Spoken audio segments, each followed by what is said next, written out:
let's go back because I know people want the vocal change. So you started out and it was 251, 1073 Avalon compressor was the original one, and then right.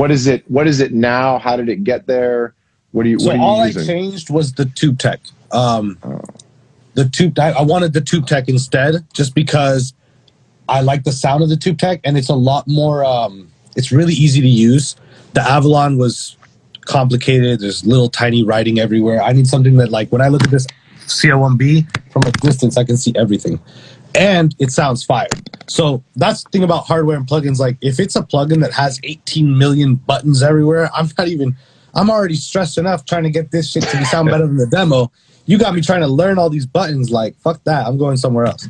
And that's part of why a lot of the Isotope is so easy to use, is because it's kind of like intuitive. You know what I mean? Yeah, the Isotope stuff is great. So you basically swapped out the CO1B or the Avalon for the CO1B, and so it's still 251. Is it a vintage 251? Is it one particular mic, or are you guys swapping around? So we used to rent a microphone. When he was not working out of his house, a lot of times it was the same microphone because there's only like 3 vintage ones at Capitol at the time, but it would probably be a different vintage one, but we'd always rent a vintage mic. Then when he got his studio, I called, what's it called? I called fucking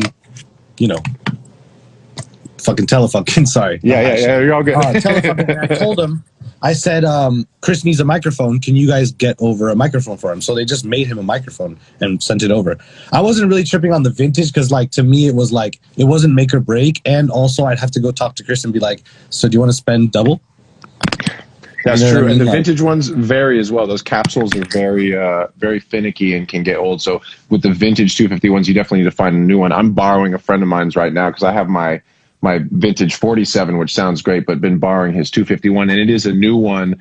But I guess Telefunken can make adjustments and make it sound more or less like a vintage one. I don't know about I explained to them the situation that we were in, and so they kind of understood. So I'm assuming they did something for us. This was years ago now. This is probably 3 or 4 years ago that we had the studio built.